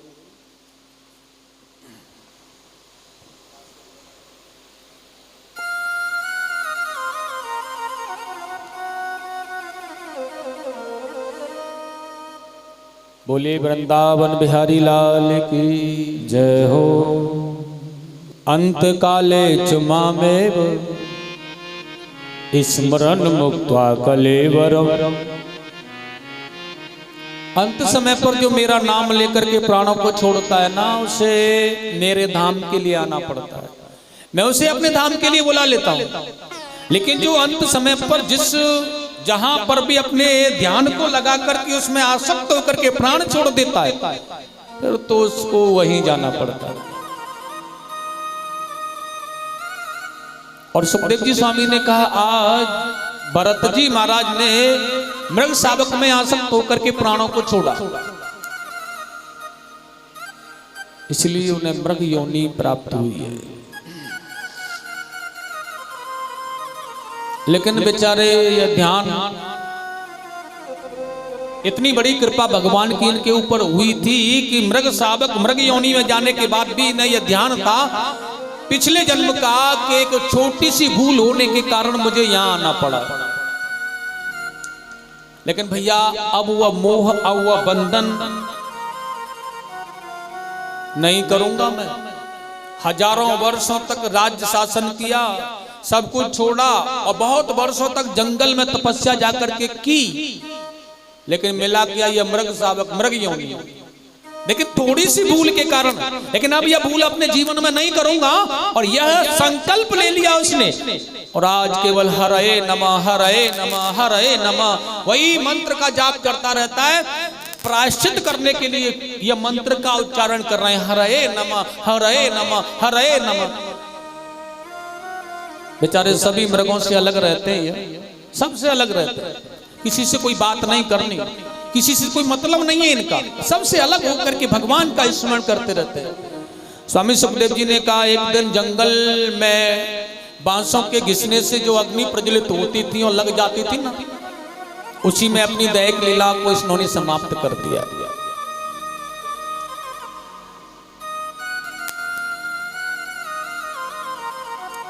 और उसके बाद में इन्हें पुनः जन्म मिला है। भगवान की कृपा हुई, किसी एक ब्राह्मण के यहाँ पर उनकी 2 पत्नियां हैं। एक पहली पत्नी से 9 पुत्र हैं, लेकिन उसके बाद दूसरी पत्नी से यह एक पुत्र एक कन्या हुई है। लेकिन भैया यहाँ पर भी इनका नाम भरत ही रखा गया। लेकिन इन्हें यह पता था कि मैं छोटी सी भूल होने के कारण यहाँ तक भटक रहा हूं, इसलिए यहां पर भी आने के बाद ये केवल ध्यान में मग्न रहते हैं, हरे नमः हरे नमः। भगवान कैसे भी कभी तो प्रायश्चित का फल मिलेगा मुझे, कब तक नहीं मिलेगा, अब छोड़ूंगा नहीं पीछा आपका, और वही करते रहते। पिताजी ने पढ़ाने लिखाने की कोशिश की, सबसे छोटा पुत्र है, लेकिन पढ़ाई लिखाई में कोई ध्यान नहीं देते हैं, तो पंडिताई का काम करते थे पिताजी। उन्होंने सोचा चलो नहीं पढ़ लिख रहा है तो इसे 2-4 मंत्र याद करा दूं तो इससे अपनी जीविका चला लेगा। तो छोटा सा एक मंत्र उन्होंने कभी याद करने के लिए कहा, बेटा इसे याद करना है, लेकिन जड़भरत जी ने महीनों लगा दिए उसे याद करके नहीं दिया। जो भी कहते हैं उस कार्य को करते नहीं है, क्योंकि वो जानते हैं कि यह बंधन का कारण बनना पड़ेगा अगर मैंने ऐसा किया तो, और मुझे बंधन से मुक्त होना है, बंधन का कारण नहीं बनना। स्वामी सुखदेव जी कहते हैं, राजा परीक्षित माता पिता तो बेचारे चले गए, लेकिन भाइयों की शादियां हो गई, बहन की शादी हो गई, लेकिन आज यह जड़ वृद्धि सी होने के कारण इस भरत को यहाँ जड़ भरत के नाम से जाना गया।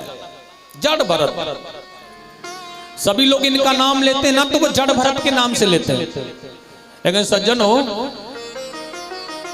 ये कुछ भी नहीं करते हैं, कोई न काम न कोई धंधा। भाई बड़ा प्रेम करते हैं अपने भैया भरत से, बहुत प्रेम करते हैं, कोई काम धंधा नहीं कराते, भोजन बड़े प्रेम से करता है और खूब सारा करता है, लेकिन भजन भी उतना ही ज्यादा करता है। बड़े आराम से ये जड़ भरत जी भगवान के भजन में लगे भैया।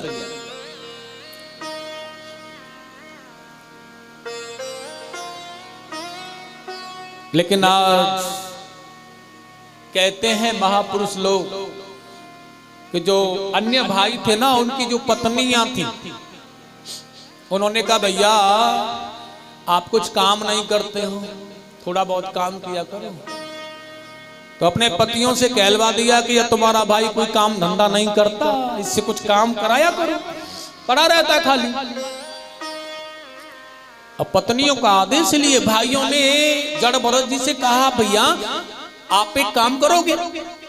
जड़ भरत ने कहा, क्या करना है बताओ। तो भाइयों ने एक काम सौंपा है, खेत पर जाकर के धानों को ढूंढना है तुम्हें। धान पड़े खेत पर और हमें किसी कार्य से कहीं जाना है, ऐसा जड़ भरत को बोल दिया गया। और वही जड़ भरत जी ने देखा है कि यह काम मुझे सौंपा है। भाई चले गए अपने कार्य से, लेकिन वह खेत पर जाकर के देख रहा है बहुत सारे धान पड़े हुए हैं। लेकिन जड़ भरत जी जड़ वृद्धि होने के कारण लोग देखते थे, इसलिए जड़ भरत कहते थे, लेकिन उनके अंदर ज्ञान था, वह जड़ नहीं थे, बस संसार से परे होना चाह रहे थे। भगवान को पाने की लगन थी उन्हें, इसलिए पाकर ही रहेंगे।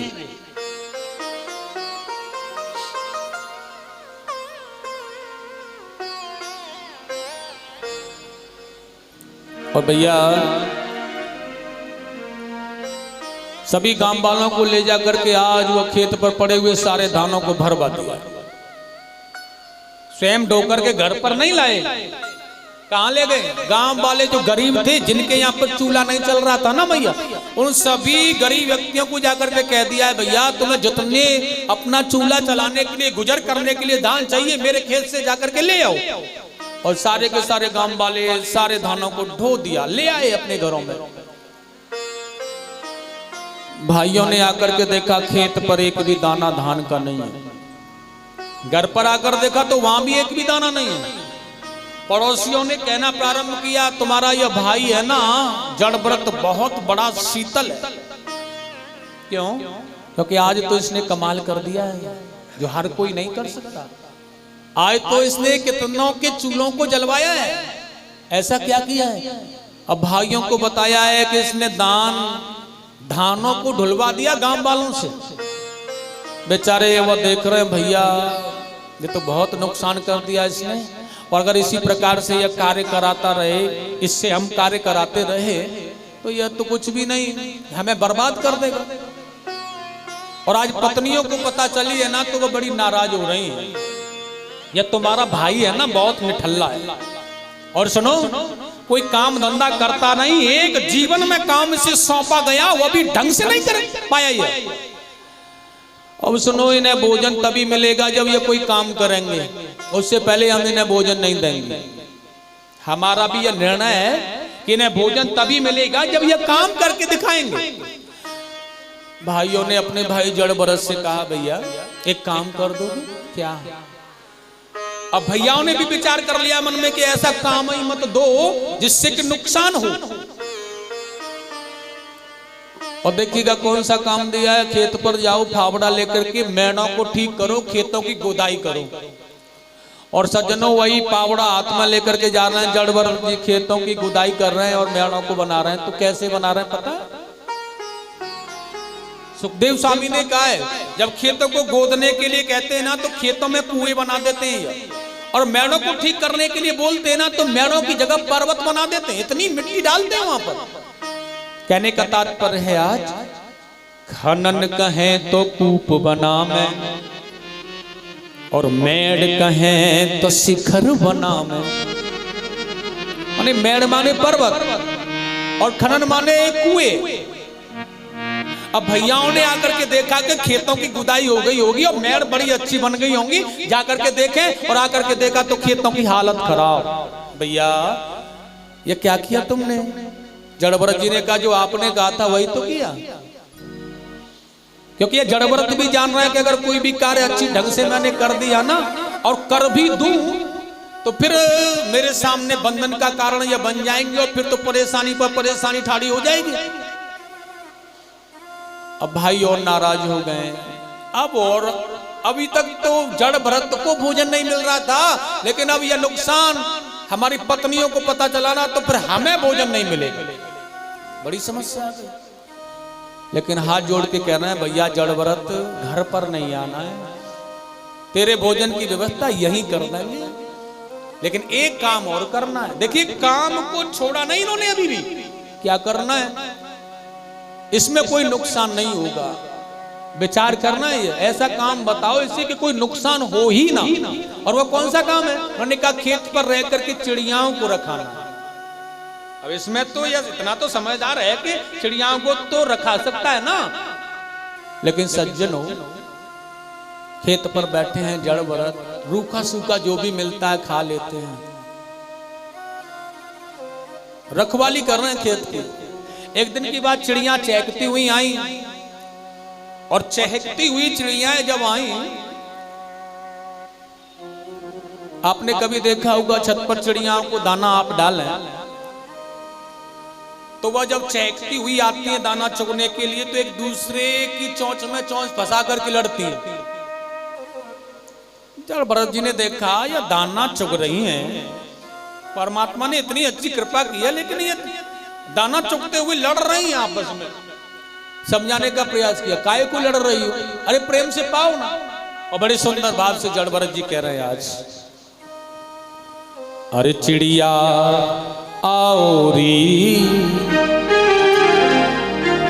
दाना चुगो पेट भर भर के, चिड़िया आओरी दाना चुगो पेट भर भर के। ओ चिड़िया आओरी दाना चुगो पेट भर भर के, चिड़िया आओरी दाना चुगो पेट भर भर के। प्रेम से सभी बोलेंगे तालियां बजा करके, क्योंकि जड़ भरत जी की इस कथा का भाव सत्संग से है। और मैं आपको बता देना चाहूंगा यह दाना कौन सी चिड़ियाओं को कहां कैसे मिल रहा है यह भी बताऊंगा, इसलिए पहले ताली बजाकर प्रेम से सभी बोलेंगे। हर चुगो पेट भर भर के दाना चुगो पेट भर भर के, चुगो पेट भर भर के दाना चुगो पेट भर भर के। चिड़िया आओरी दाना चुगो पेट भर भर के, चिड़िया आओरी दाना चुगो पेट भर भर के। पूरी रात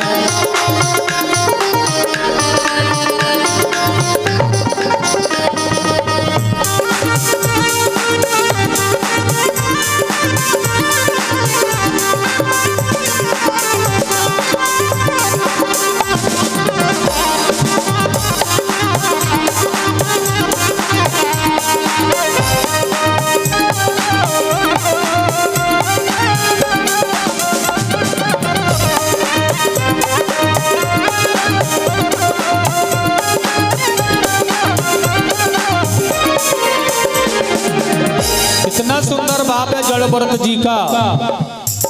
राम ही की चिड़िया राम ही को खेत, ओ राम ही की चिड़िया राम ही को खेत। आओरी चिड़िया भर भर पेट, आओरी चिड़िया भर भर पेट। आओरी चिड़िया भर भर पेट, आओरी चिड़िया भर भर पेट। लेकिन क्या करना है? अरे रुचि रुचि पाओरी, हाँ रुचि रुचि पाओरी दाना चुगो पेट भर भर। ओ चिड़िया आओरी दाना चुगो पेट भर भर के। चिड़िया आओरी दाना चुगो पेट भर भर के। ओ चिड़िया आओरी दाना चुगो पेट भर भर के।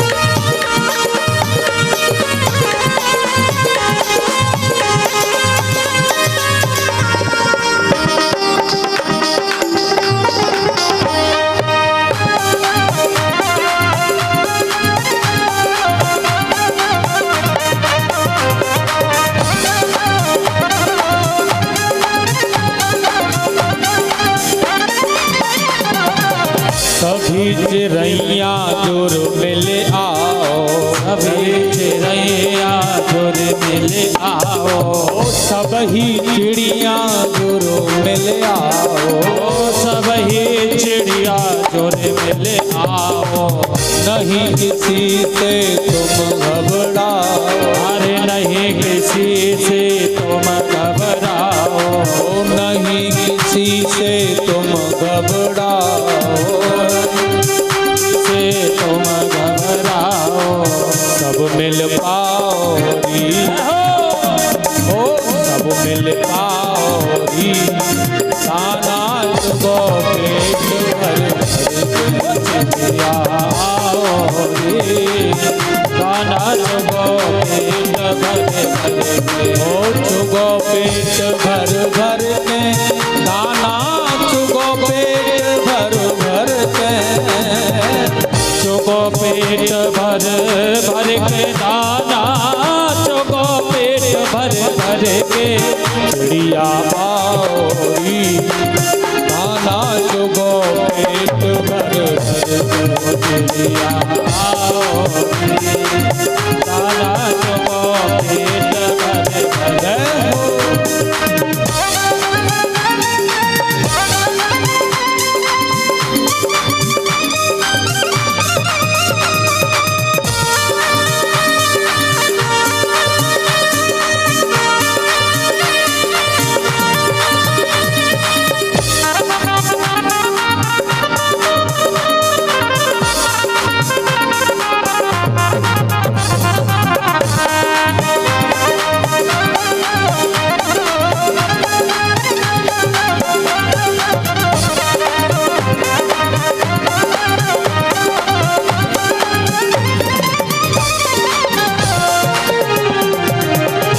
जड़भरत जी ने कहा सुनो, तुम्हें भरपेट दाना मिला है, भोजन मिला है, फिर क्या करना चाहिए? जिस परमात्मा ने पेट भर भोजन दिया उसके लिए भी कुछ करना चाहिए। तो क्या करना चाहिए? कह रहे हैं जड़भरत जी उन चिड़ियाओं से, राम नाम की कर लो भक्ति, राम नाम की कर लो भक्ति। एक तो उस प्रभु ने तुम्हें पेट भर करके भोजन दिया, दाना दिया चुगने के लिए, और दूसरा उनके नाम का स्मरण करोगे तो तुम्हें भक्ति मिलेगी। राम नाम की कर लो भक्ति, राम नाम की कर लो भक्ति, मिल जावेगी तुमको मुक्ति, मिल जावेगी तुमको मुक्ति, मिल जावेगी तुमको मुक्ति, मिल जाएगी तुमको मुक्ति। लेकिन कैसे मिलेगी? जीव चलाओरी, नेक हरि गुण लगाओरी, थोड़ो ताली बजाओरी, दाना चुगो पेट भर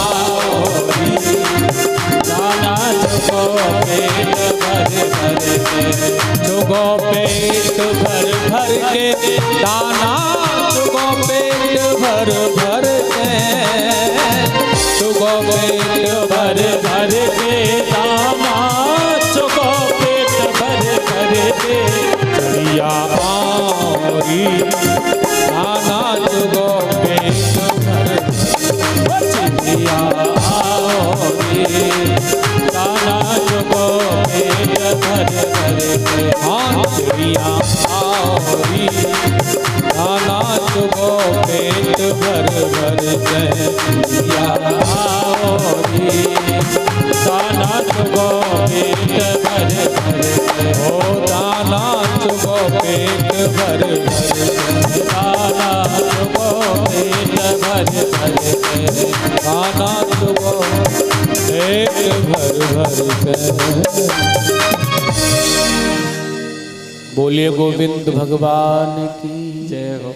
जड़भरत जी ने कहा पेट भर के दाना चुगो, लेकिन जिस भगवान ने दाना चुगने के लिए तुम्हें बड़े आराम से यह चोंच दी है, यह पावन दिव्य शरीर दिया है, पेट भरने के लिए दाना दिया है, और भोजन मिल ही गया है, तो फिर मेरा कहना मान लो, थोड़ी सी भक्ति कर लो, जिसने दिया है उसके लिए कर लो।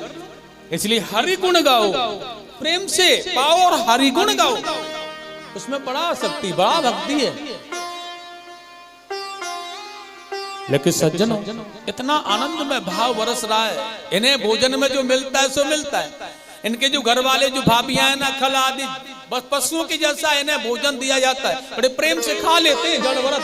उन्होंने कहा यह पेट गड्ढा है, और जड़ व्रत का कहना है मैं केवल गड्ढे रूपी पेट को भरता हूं, क्योंकि यह जब भर जाता है ना तो फिर भजन करने में बड़ा आराम मिलता है, यह गड़बड़ी नहीं करता। और जब यह खाली रहता है ना तो परेशान करता है, भजन नहीं करने देता। इसलिए मैं इस गड्ढे रूपी पेट को भरता हूं, इसलिए कोई स्वाद रसास्वादन वह नहीं मांगते। उन्होंने कहा यह स्वाद लेना, रसास्वादन लेना, यह तो इंद्रियों का भाव है, इंद्रियों का भोजन है, इसलिए मैं इंद्रियों से परे हूं, मैं तो गड्ढे रूपी पेट को भरता हूं। और इसे यह पेट नहीं कहता कि किस से भरना है, माने यह तो केवल यह कहता है कि तू मुझे भर दे, गले से नीचे उतर जाए तो फिर कुछ नहीं। ऐसा जड़ व्रत जी का मानना। उन्होंने कहा गले से ऊपर तक जब तक यह इंद्रियों का विषय है तब तक यह हमें नाना प्रकार से भटकाती है कि आज यह नहीं, आज वो चाहिए, आज ऐसा नहीं, आज वैसा चाहिए। पेट गड्ढा, इसमें कुछ भी डाल दो भर जाए जैसी है। ऐसा जड़ व्रत जी का भाव। लेकिन यही एक छोटी सी कथा आती है कि जड़ व्रत जी तो लगे हैं भजन में, लेकिन डाकुओं के सरदार थे, उन्होंने पुत्र न होने पर एक संकल्प किया था माता काली के दरबार में, हमारे पुत्र हो जाएगा तो एक बढ़िया वाले मनुष्य की भेंट चढ़ाएंगे तुझे। अब मैया ने सुन लिया, उसे एक पुत्र हो गया। डाकुओं के सरदार ने कहा भैया एक मनुष्य ढूंढ करके लाओ जिसकी भेंट काली मैया को देंगे। पकड़ करके लाए, ढूंढ करके कहीं से बेचारे। अच्छा प्राण तो भैया सबको प्यारे लगते हैं ना। भेंट चढ़ाने का नंबर आया, सेवकों के हाथों से छूट करके यह कैसे भी पुरुष भाग गया जिसे पकड़ के लाए थे। अब डाकुओं के सरदार ने आदेश किया भेंट चढ़ाने का समय हो गया, शीघ्र करो और पकड़ के लाओ, उसे ढूंढ करके लाओ। और सज्जनों वही भागे दौड़े जा रहे हैं। वह तो व्यक्ति हाथ नहीं लगा, लेकिन अपने खेत की मेड़ पर बैठे हुए जड़ भरत जी मिल गए। आहा, मोटा ताजी शरीर है क्योंकि चिंता नहीं है। किसी ने कहा चिंता है बड़ी चिता से भी नर को निर्जीव बनाती है, मुर्दे को चिता जलाती है, चिंता जीते को खाती है। निर्विकार है, चिंता ही नहीं। और जिसके जीवन में चिंता नहीं भरी हुई है ना, वो बड़े आनंद में, बड़े मस्त में रहता है। और इसी प्रकार से जड़ भरत जी का जीवन बड़ा मस्त चल रहा है। बड़े मोटे ताजी हैं, हष्ट पुष्ट हैं, अंग भंग तो बिल्कुल नहीं है। सेवकों ने देखा इससे बढ़िया नहीं मिलेगा, इसी को पकड़ लो। और उसी को पकड़ करके आज जड़ भरत जी ने मना भी नहीं किया, कहाँ ले जाना है, कैसे ले जाना है, ले करके चले। आज ले करके आए, नहलाया धुलाया, बड़ा अच्छा साफ सफाई की और बहुत अच्छी तरह से आज नए वस्त्र पहनाए जड़ भरत जी को और बहुत सुंदर व्यंजन खिलाए, क्योंकि भूखा पेट भेंट नहीं चढ़ाई जाती है। खूब झिका करके 36 प्रकार का व्यंजन सामने लगाए। जड़ भरत जी बड़ी प्रसन्न हो रहे हैं, आज इस पेट को बड़ा आनंद आएगा। ये कृपा किसकी है आखिरकार? माता काली के दरबार में ले गए। ममता मई जड़ भरत जी एकदम से साष्टांग लेट गए। आज दरबार की कृपा हुई है ना, वो ममता मई होती है माँ, इसलिए माता की हुई है, तब यह आनंद आया है मेरे जीवन में। और साष्टांग चरणों में लेट करके माता काली को प्रणाम कर रहे हैं, दंडवत कर रहे हैं। वही समय था डाकुओं के सरदार ने कहा सुनो भेंट चढ़ा दो, ऐसा न हो कि यह भी निकल भागे। तलवार लेकर के डाकुओं का सरदार आया, गर्दन पर जैसे ही मारना चाहता है उसी समय माता काली प्रकट होकर के आ गई।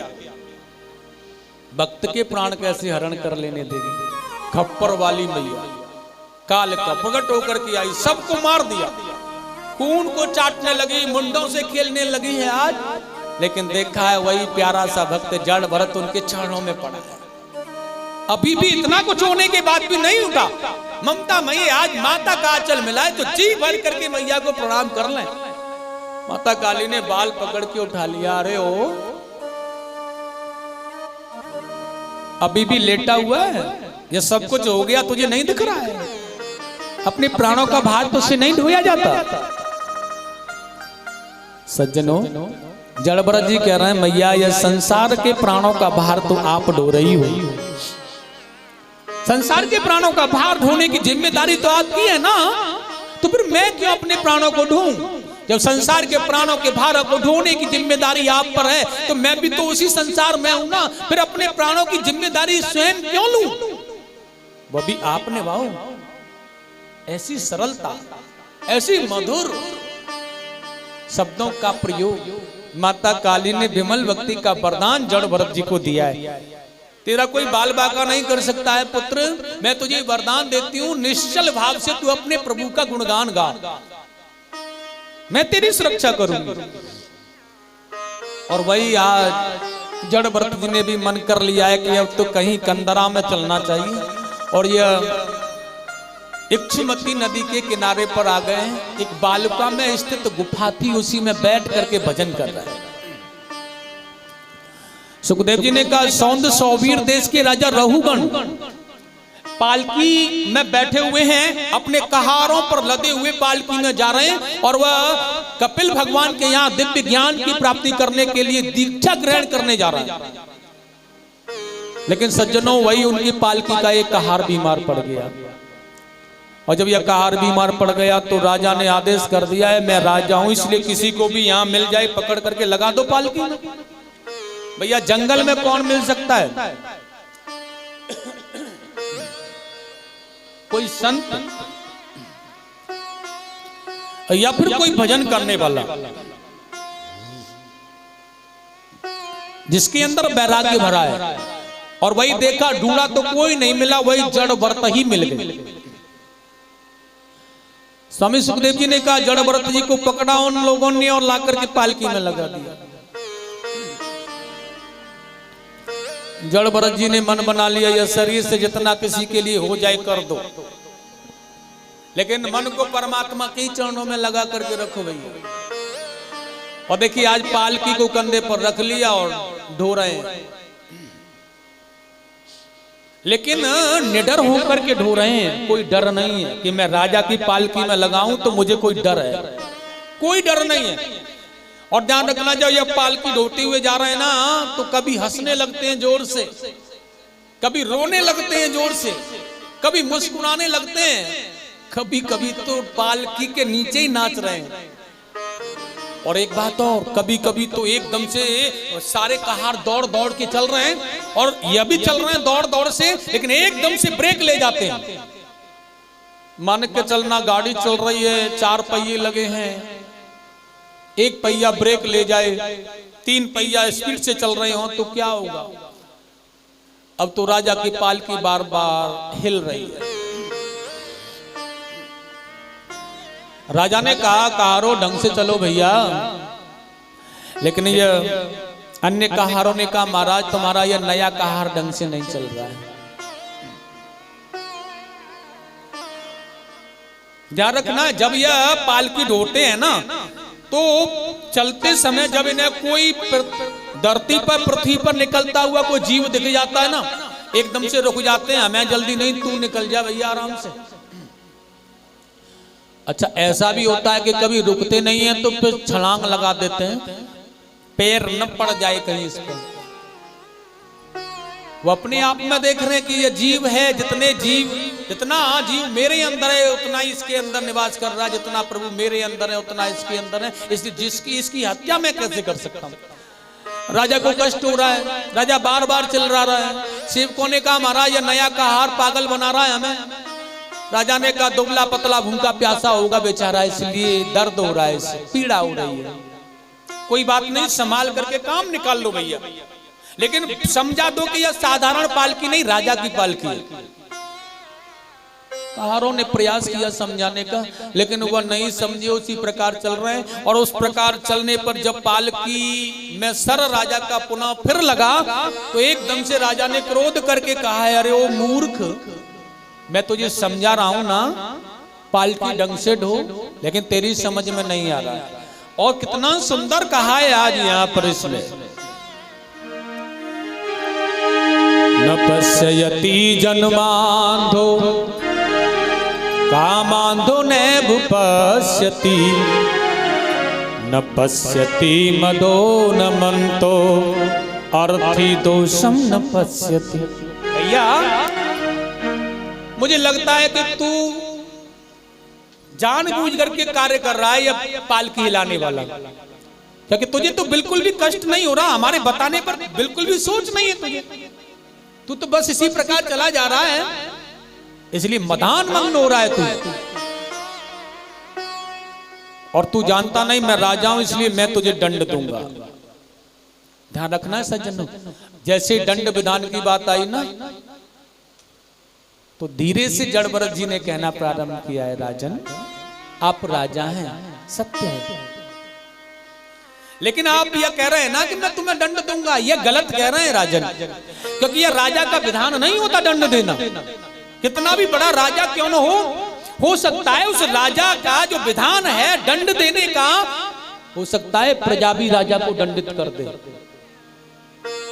समय के चक्र का खेल किसी ने देखा नहीं है राजन, आप मुझे दंडित करने की बात कर रहे हैं, लेकिन हो सकता है मैं आपको दंडित कर दूं। और एक बात और सुनिएगा राजा रहुगण, यह दंड विधान अगर आपके हाथों में है तो आप ऐसा नहीं कर सकते, क्योंकि राजा का यह धर्म नहीं है प्रजा को दंडित करना।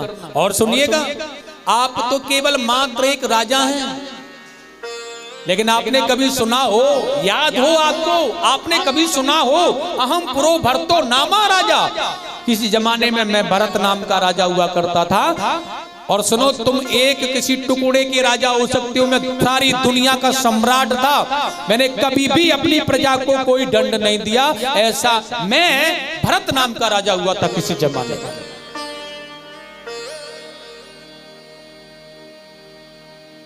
और रही बात आपके कहने की राजन के, यह मोटा पतला दुबला होता है ना, कि भूख प्यास लग रही होगी, मोटा दुबला होगा बेचारा शरीर से, तो यह मोटा होना, दुबला होना, पतला होना, यह सब शरीर का धर्म है। भूख प्यास लगना यह प्राण का धर्म है राजन, शोक मोह करना यह मन का धर्म है राजन। इसलिए मैं इन सभी से परे हूं, मुझे इससे कोई लेना देना नहीं, ना तो मुझे भूख लगती है, ना मुझे प्यास लगती है, ना कोई तीर तलवार मुझे काट सकता है, ना अग्नि मुझे जला सकती है, ना वायु मुझे सुखा सकता है, ना जल मुझे गला सकता है। मैं परे हूं, न मुझे मन का शोक व्याप सकता है, न मुझे भूख व्याप सकती है। इसलिए हे राजन, मेरा वध नहीं हो सकता है। मैं तो केवल इतना जानता हूं राजा रघुगण, मैं एक माटी का डेला हूं, इस माटी में मुझे मिलना है। और इस माटी के डेले पर रखी हुई पालकी है ना, यह भी एक माटी का डेला है। और हे राजा रघुगण, माटी के डेले में, माटी के डेले रूपी पालकी में बैठा हुआ राजा रघुगण भी एक माटी का डेला है, यह मैंने मान रखा है। इसलिए मैं यह जानता हूं कि माटी के डेले पर माटी का डेला रखने से कोई कष्ट नहीं होता।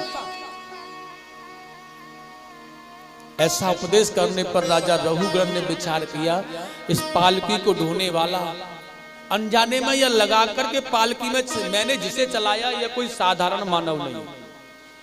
और एकदम से पालकी से उतर करके आज उन्हें नमन किया, वंदन किया है। हे मुनिवर, हे ब्राह्मण देव, नमो नमः कारण विग्रहाय स्वरूपम तुक्षीकृत विग्रहाय।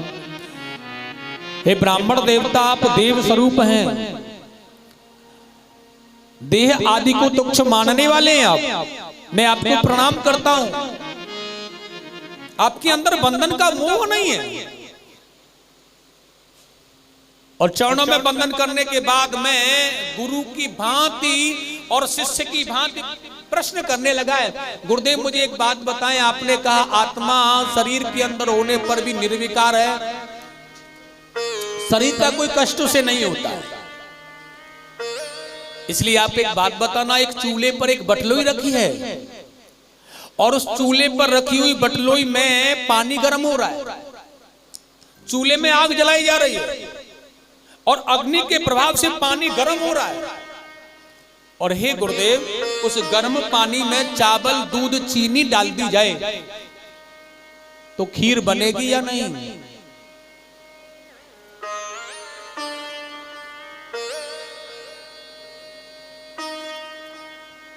जड़भरत जी ने कहा हाँ बन जाएगा। अब आप कह रहे थे कि आत्मा निर्विकार है, शरीर में ही है और शरीर का कोई कष्ट से होता नहीं है। अब आप कह रहे हैं कि गर्म पानी में चावल दूध चीनी डालने पर खीर बन जाएगी। मैं समझा नहीं। राजा रघुगण को आज जड़भरत जी ने प्रश्न किया है।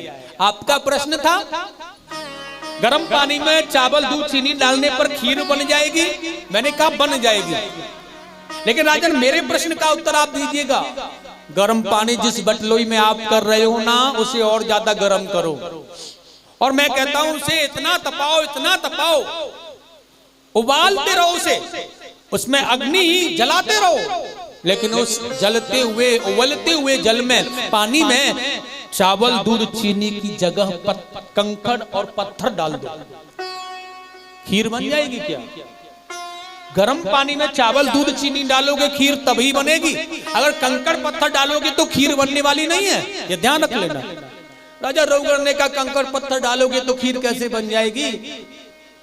क्योंकि आज वही जड़भरत जी कह रहे हैं, क्योंकि राजन मैं विरक्त हूं, मैं जितेंद्रिय हूं, मेरा इंद्रियों से कोई संबंध नहीं है, इसलिए मैं उस जल में कंकड़ पत्थर डाल करके ही प्रसन्न रहना चाहता हूं, लेकिन तुम उस उबलते हुए गर्म पानी में चावल दूध चीनी डालना चाहते हो, इसलिए क्योंकि तुम्हारा मन विषयों में आ सकता है और मेरा मन विषयों से विरक्त है, इसलिए मैं कंकड़ पत्थर डाल करके खुश रहना चाहता हूं।